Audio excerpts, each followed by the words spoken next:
आज़ाद भारत की अगर आप सबसे भयावह घटना के बारे में सोचेंगे तो कश्मीरी पंडितों को कश्मीर से निकाले जाने की घटना सबसे पहले दिमाग में आएगी। 1990 की वो रात जब लाखों कश्मीरी पंडितों ने एक साथ कश्मीर को छोड़ दिया था। एक ऐसी रात जिसने कश्मीर की राजनीति को बदल कर रख दिया। 34 साल बाद आज भी कश्मीरी पंडितों को वो जस्टिस नहीं मिल पाया है जिसके वो हकदार हैं। लेकिन दोस्तों, कश्मीर में ऐसा हुआ क्या था कि कश्मीरी पंडित अपने घर को छोड़ने को मजबूर हो गए थे? जहां वो सदियों से रहते आ रहे थे, उस जगह को उन्होंने क्यों छोड़ा? आखिर ऐसा क्या हुआ कि कश्मीर के मुसलमानों ने इन पंडितों को हमेशा के लिए भगा दिया? आज के इस वीडियो में मैं आपको यही कहानी सुनाने वाला हूं, तो वीडियो को एंड तक जरूर देखिएगा, क्योंकि अपना इतिहास नहीं जानोगे तो खुद को कैसे पहचानोगे। आज़ादी के बाद से लेकर 1980 से 1990 के बीच कश्मीरी पंडित कश्मीर की आबादी का 4 से 5% थे।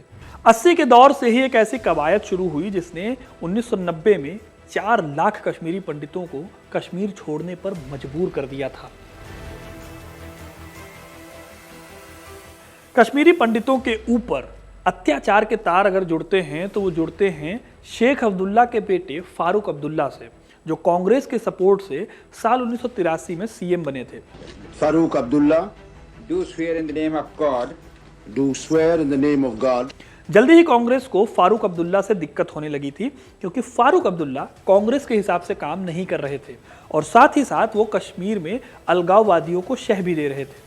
ऐसे में कांग्रेस की नजर पड़ी एक और नेता पर, जो कि बहनोई थे फारूक अब्दुल्ला के।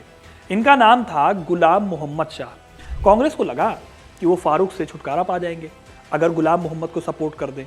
इसलिए कांग्रेस ने फारूक की पार्टी नेशनल कॉन्फ्रेंस से गठबंधन तोड़ दिया और गुलाम मोहम्मद शाह का समर्थन किया।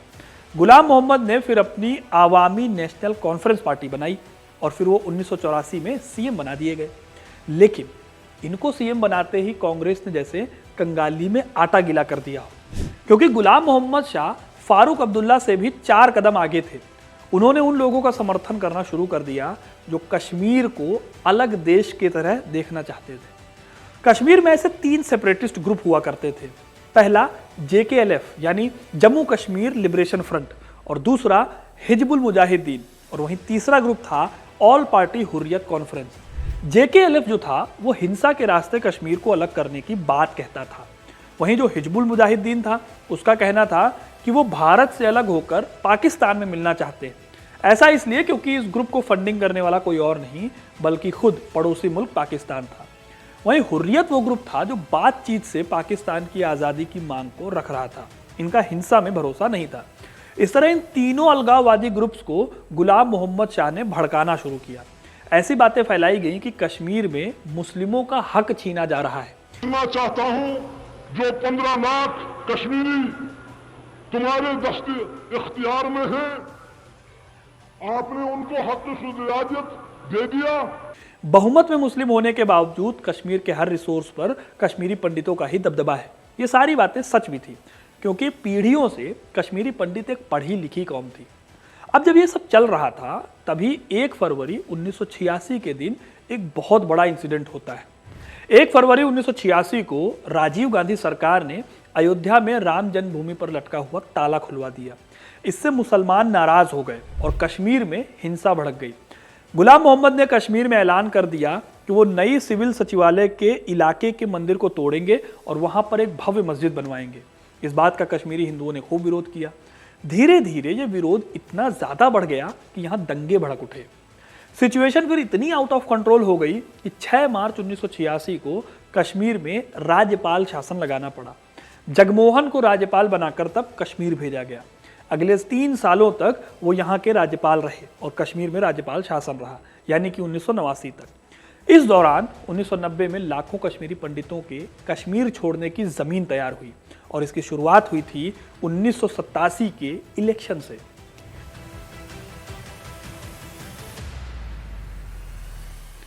साल 1987 में कश्मीर में चुनाव हुए। इस चुनाव में सभी अलगाववादी पार्टियों ने अपना एक गठबंधन बनाया और चुनाव लड़ा। इस गठबंधन का नाम रखा गया MUF यानी मुस्लिम यूनाइटेड फ्रंट। कहा जाता था कि इस पार्टी को पाकिस्तान भी फंड प्रोवाइड कर रहा था। इसी पार्टी से आगे चलकर यासीन मलिक जैसे आतंकी भी निकले थे।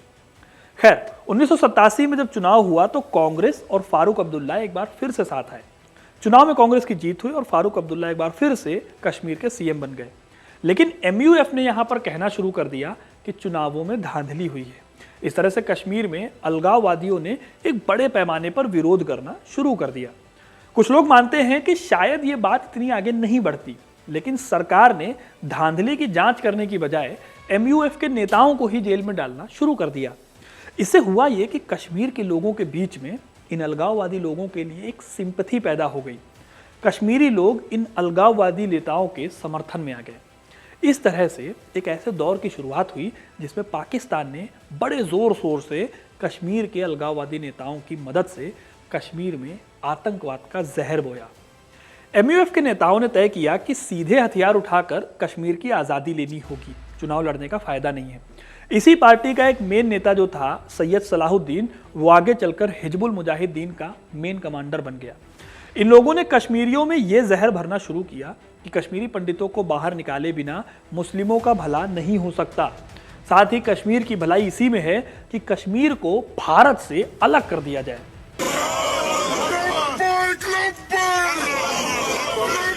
धीरे धीरे आतंकियों ने कश्मीरी पंडितों पर निशाना बनाना भी शुरू कर दिया। इस्लाम की वकालत करने का दावा करने वाले ये आतंकी किसी को भी नहीं छोड़ रहे थे। इन्होंने हर उस शख्स को मारा जो भारत के साथ जुड़ने की बात करता था। बिट्टा कराटे नाम के आतंकी ने तो सामने कबूल किया था कि उसने हिंदू और मुस्लिम दोनों को मारा था। सारे कश्मीरी पंडित थे कि कोई मुसलमान भी थे उसमें? कितने मुस्लिम कितने कश्मीरी पंडित थे?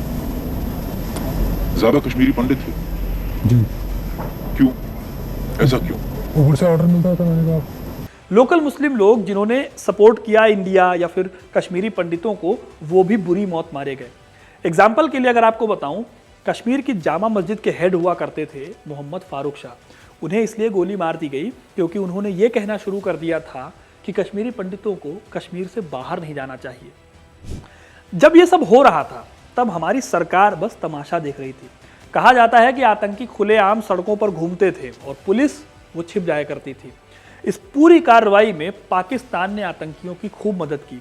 उसे जो पैसे मिल रहे थे अमेरिका से अपने देश में डेवलपमेंट और टेररिज्म से लड़ने की, उसे खर्च किया जा रहा था कश्मीर में आतंकवाद को बढ़ावा देने के लिए। इसमें सबसे ज़्यादा हाईलाइट तब बनी जब उन्होंने सितंबर 1989 में बीजेपी लीडर और कश्मीरी पंडित टीका लाल टपलू की हत्या कर दी। फिर अगले ही महीने में एक रिटायर्ड जज नीलकंठ गंजू को सरेआम आतंकियों ने गोली मार दी। गंजू की पत्नी को किडनैप कर लिया गया। वो इसके बाद कभी नहीं मिली। 13 फरवरी 1990 को श्रीनगर के टेलीविजन केंद्र के निदेशक लासा कौल की भी हत्या कर दी गई। ये तो बड़े लोग थे जिनके बारे में लोग जानते हैं। आम लोग कितने मारे गए और कहां गए, इसकी कोई गिनती नहीं। इसी दौरान जुलाई से नवंबर 1989 के बीच 70 क्रिमिनल्स को जेल से रिहा कर दिया गया। क्यों किया गया, इसका जवाब नेशनल कॉन्फ्रेंस की सरकार ने कभी नहीं दिया। हद तो तब हो गई जब 8 दिसंबर के दिन उन्होंने भारत के होम मिनिस्टर की बेटी को किडनैप कर लिया। इस किडनैपिंग के दम पर उन्होंने अपने 5 आतंकियों को छुड़ाने की डील की। इस तरह की घटनाओं से टेररिस्ट का कॉन्फिडेंस बढ़ा। उन्होंने रालिफ, सलिफ और गलिफ के नारे लगाए। इसका मतलब था या तो हमारे साथ मिल जाओ या भाग जाओ, नहीं तो मारे जाओ। आतंकी मस्जिदों से ऐलान करते थे कि पंडित घाटी को छोड़ दें, नहीं तो मारे जाएंगे। बाकायदा उर्दू के अखबारों में ऐसी धमकियां छपवाई जाती थी।